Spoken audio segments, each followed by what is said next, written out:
कहा है कि धर्म में जब जब राजनीति घुसेगी तो धर्म और राजनीति दोनों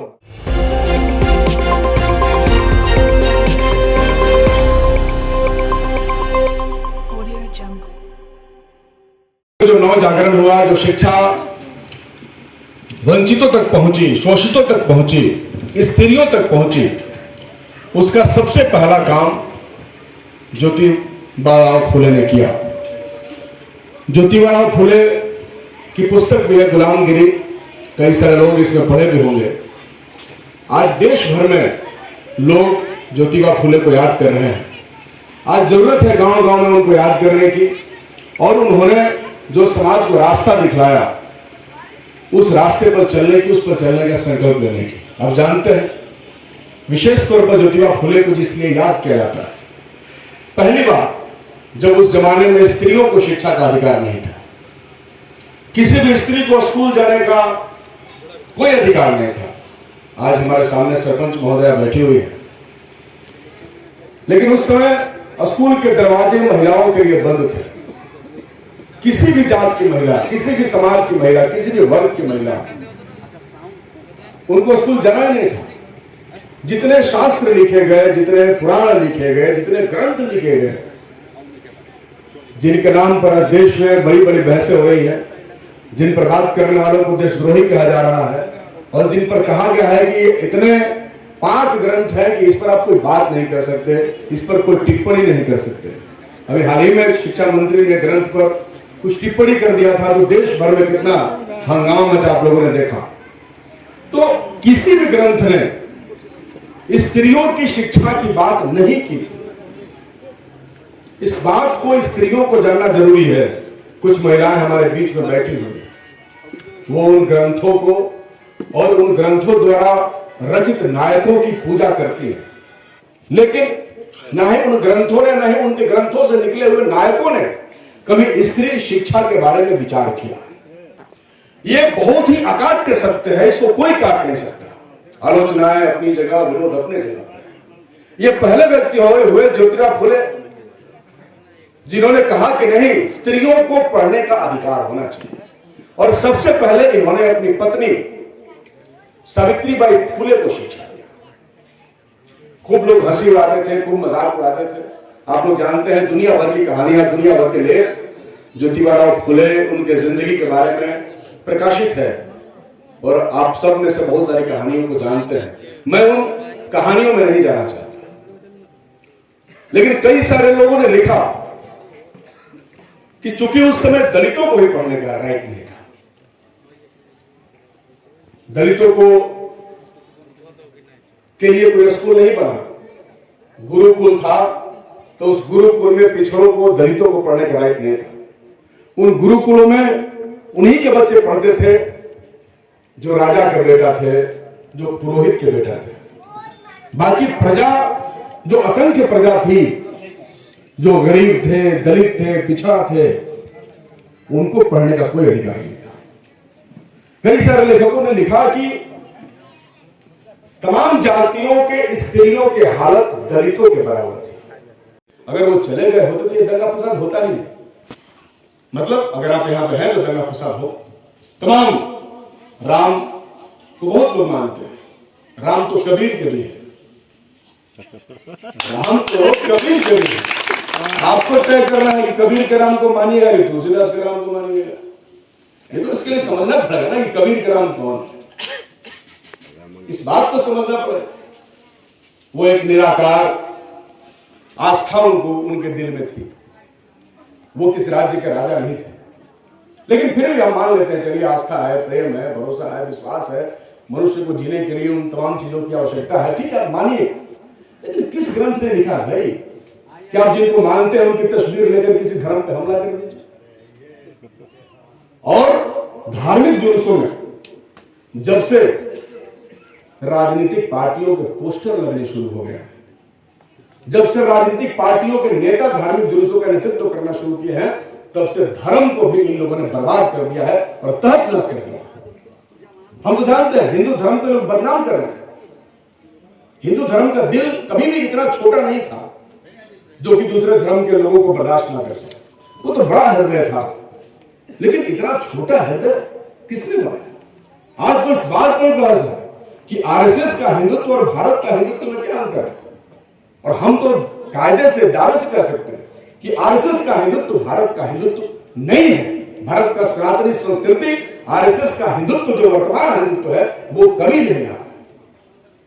राम जी की तस्वीर बहुत विनम्र तस्वीर हुआ करती थी और सीता जी के साथ हुआ करते थे।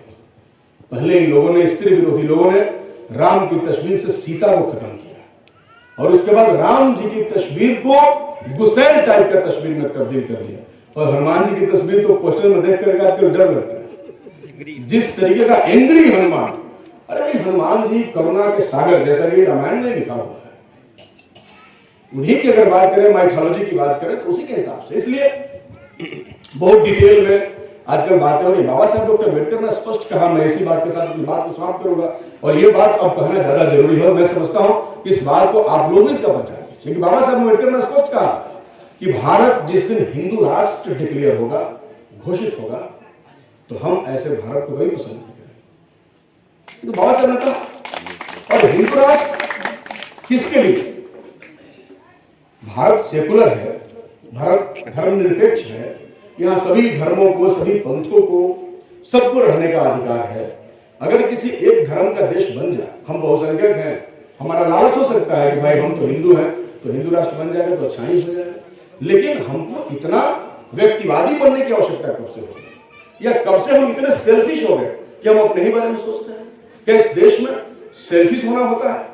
जबकि देश की जो परिकल्पना है, समाज की जो परिकल्पना है, वहां तो ऐसे लोगों को पूजा जाता रहा है जो दूसरे का भला सोचते हैं, जो त्यागी होते हैं। हम सेल्फिशनेस कब हमसे आ गया कि नहीं भाई हम तो हिंदू हैं इसलिए हमको हिंदू राष्ट्र चाहिए? ऐसा तो हमारा कभी विचार नहीं था। ऐसा तो नानक ने भी नहीं कहा, कबीर ने भी नहीं कहा, बुद्ध ने भी नहीं कहा, अम्बेडकर ने भी नहीं कहा। ऐसा तो नहीं कहा। उन्होंने तो हमेशा दूसरों को लाभ कैसे दिया जाए, कैसे अन्य लोग सुखी रहे, कैसे अन्य लोगों को सुख मिले, जिससे कि हमारा दिल खुश रहे, इसकी कोशिश उन लोगों ने किया।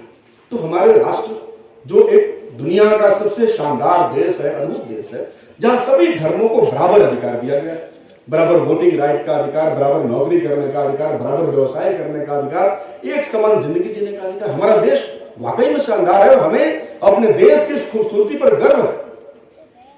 जो विविधता है, और विविधता होने के बावजूद, हजारों धर्म, जाति, भाषाएं, क्षेत्र होने के बावजूद जो एकता हम लोगों में है, जो राष्ट्रवाद की हमारे अंदर भावना है, ये अद्भुत है। और इस पर हम लोगों को गर्व होता है कि हमने ऐसे देश में जन्म लिया है जहां किसी एक व्यक्ति भी अगर किसी धर्म को मानता है तो हमारा भारत का संविधान उसको भी धार्मिक स्वतंत्रता का अधिकार है।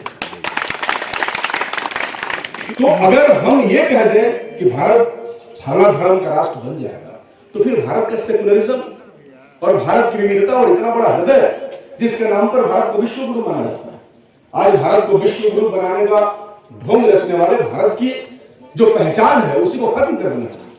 भारत की पहचान को खत्म करके आप भारत को विश्व गुरु नहीं बना सकते। इसलिए ये जो सामूहिकता में एकता है, ये जो विविधता में एकता है, ये जो सभी धर्मों, सभी पंथों, सभी जातियों, सभी भाषाओं, सभी बोलियों, सभी क्षेत्रों के का जो समूह है, संघ का एक क्षेत्र है, इसको एस्टेब्लिश करना जरूरी है। इसको कुछ लोग तहस नहस करना चाहते हैं, इसको खत्म कर देना चाहते हैं, देश में अशांति पैदा करके रखना चाहते हैं। अभी जहां दंगे हुए बिहार शरीफ और सासाराम में, उन दोनों दंगों में बजरंग दल वाले नेतृत्व कर रहे हैं। उन दंगों का बीजेपी के नेताओं के बड़े बड़े पोस्टर लगे हुए। क्या धर्म में आपका क्या था?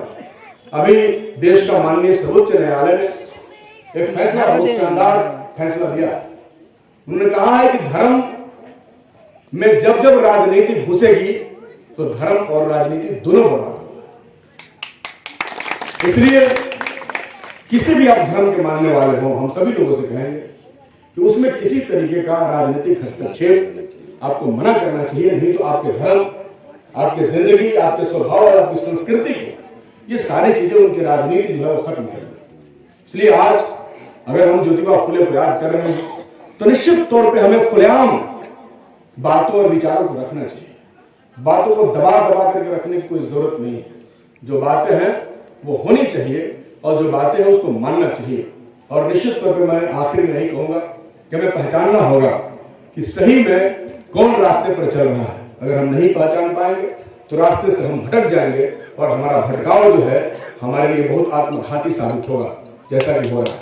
इसलिए साथियों, चूंकि एक जगह और हमारा कार्यक्रम है, ये जो राज्य भर में माहौल चल रहा है, हम लोग सद्भावना एकता अभियान चला रहे हैं, तो उसमें हमारे गांव में मीटिंग रात में था 8 बजे से। यहाँ का टाइमिंग मेरा था 7:30 बजे तक का, लेकिन थोड़ा सा लेट उधर हो गया, इसलिए हम तो पूरा कार्यक्रम में रहते। इसलिए हमने संचालक से आग्रह किया कि भाई पहले हमको मौका दे दीजिए ताकि हम अपना अगला कार्यक्रम भी करेंगे। काफ़ी लोग, सभी लोग आए हैं और हमारा आग्रह रहेगा कि आप लोग कार्यक्रम के अंत तक रहें, सभी लोगों की बातों को सुने और मुझे आज के लिए क्षमा करें, मुझे जाना है। आप लोगों को बहुत बहुत शुक्रिया, बहुत बहुत धन्यवाद।